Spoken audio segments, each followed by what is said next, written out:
Hello, everybody. Thank you for joining us. We're glad we could have you here.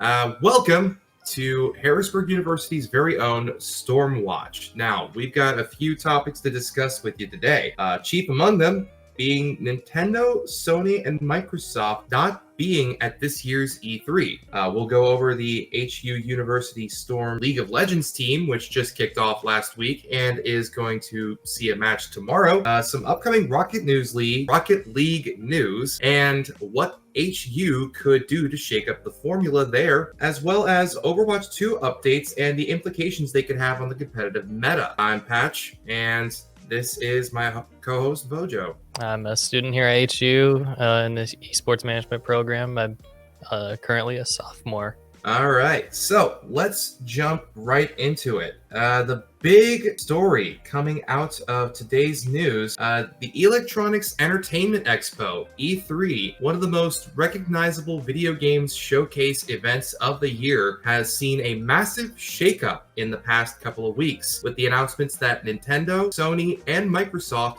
have all officially announced that they will not be at the event.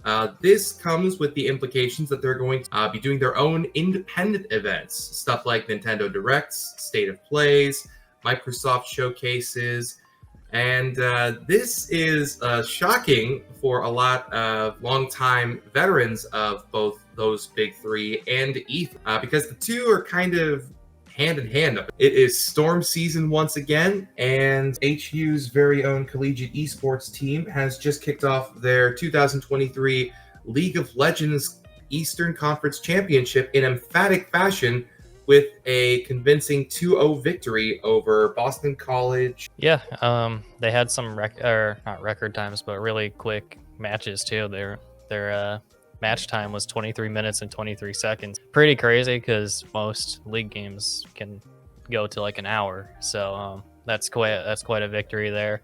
Statistically, it looks like they did really well with like farming gold as well. They had like some of the highest gold farming overall stats right now.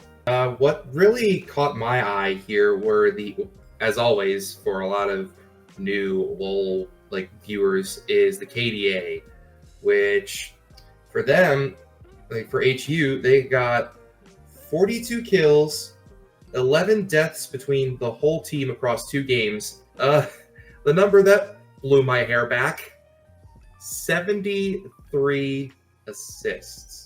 Yeah, to be fair, that was in between the whole team, so you're definitely getting a lot of team plays going on. So that is something that I kind of expected, but for them to do that in a matter of 23 minutes is just nutty to me. Yeah, no, it's like, and I think the 23 minutes is the average between the 2 games, but still, that is, if you've been following any competitive League of Legends, that is still an impressive stat for any LoL team.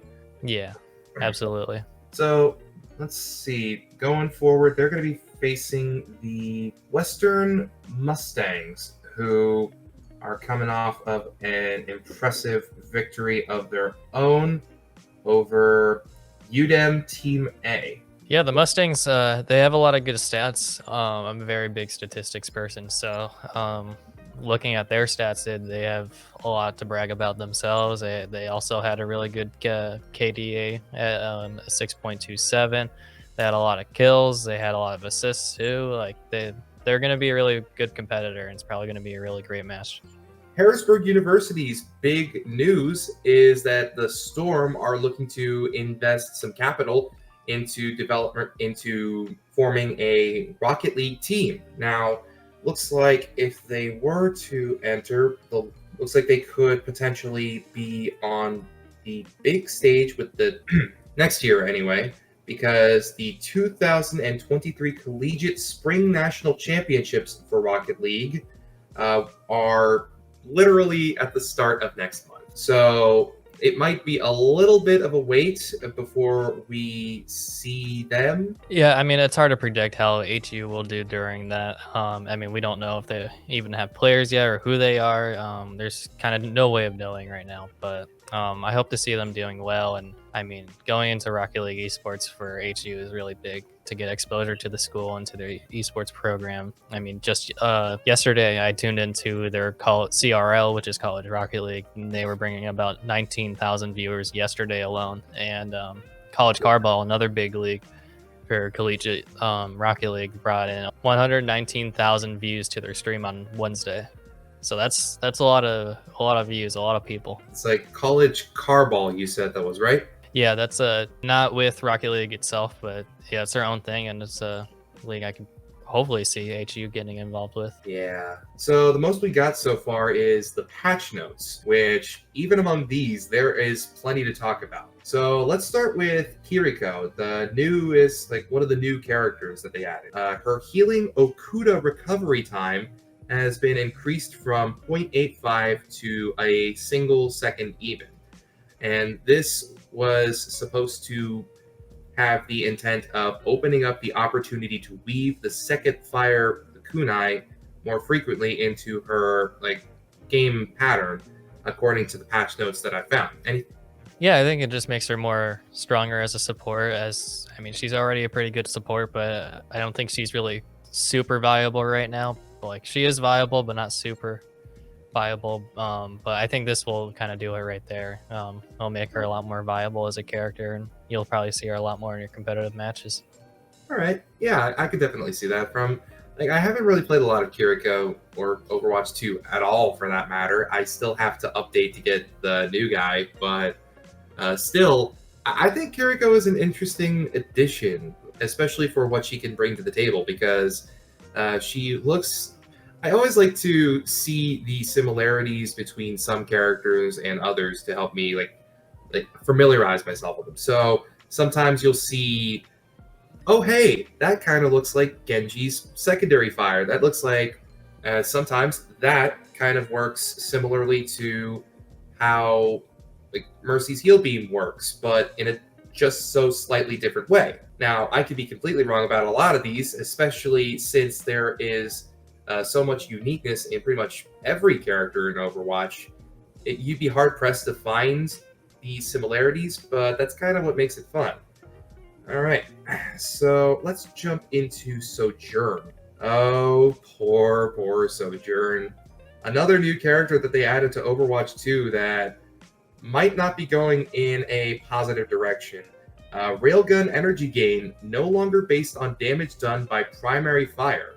Each PF hit against an enemy player now grants 5 energy, and her primary fire damage per projectile has been reduced from 10 to 9. So instead of seeing 10 damage per shot, she's only going to be doing 9 damage per shot, which never a good thing for a character literally classified in the damage per second category. Yeah, I think you're going to see your pick rate go down a little bit, but I don't think this is these changes are super significant. It is only 1 damage after all, and I think the main punch is the energy gain no longer being based upon like the damage done by your primary fire. It's more direct, so shield characters are going to be a lot more, and May are going to be a lot more of a nuisance for Sojourn players. Ooh, speaking of shield characters, that really does translate really well into the next one, because from like the only patch note that I was able to find on this one for Orisa, literally the only thing that was written was that her Fortify health boost was reduced from 125 to 75. So that might be a change that correlates with Sojourn's nerf. Like, do you think that would have any significant impact on the pick rate of Orisa? I think it honestly is more of a game to game basis for that change, because I mean you could do perfectly fine with barely even using her Fortify if you have good healers, but if you don't have really good healers, you might struggle with playing Orisa, especially with the Fortify being down, because it gets you out of a lot of sticky situations, and this is a little less of a help to get you out of those situations. Yeah, I'm gonna have a little hot take here for a second. As somebody who played Overwatch 2 early on for a little bit, I for one consider this to be a pretty positive change, because it means we don't have to see other players getting sick and tired of seeing a squishy Orisa leading a charge and nobody's there to pick her off. Yeah, I do think for DPS players, it's definitely like a sigh of relief. But as someone who, when I play tank, I usually play Orisa, so that to me, I'm a little salty over it. Yeah, I gotcha. Oh, Roadhog, what did they do to you? It's a lot for sure. So we'll start off with his chain hook impact damage has been reduced from 30 to 5. I mean, yeah, getting hit by a giant meat hook probably shouldn't hurt that much, but there are spikes on the inside. And I'm just like, no. The enemy's final position distance from Roadhog after being pulled has been increased from 3 to 4 meters, which means if you do get picked off by Roadhog's hook, then you'll only stop 4 meters in front of him instead of 3. Now, that 1 meter could probably give you the opportunity you need to run away, especially since Overwatch is a game of centimeters, right? Scrap gun damage per pellet reduced from 6.6 to 6. Ouch. Except not really, because it does less damage. It hurts less, but still. All right, so recovery time reduced from 0.85 to 0.8 seconds. So there's a positive change. Reload time reduced from 2 seconds to 1.75. And max ammo has been increased from 5 to 6, which, okay, 6 bullets, I'm here for it. So let's go over what this could all potentially mean going forward for the competitive, especially since we just got a new character dropped, Remetra.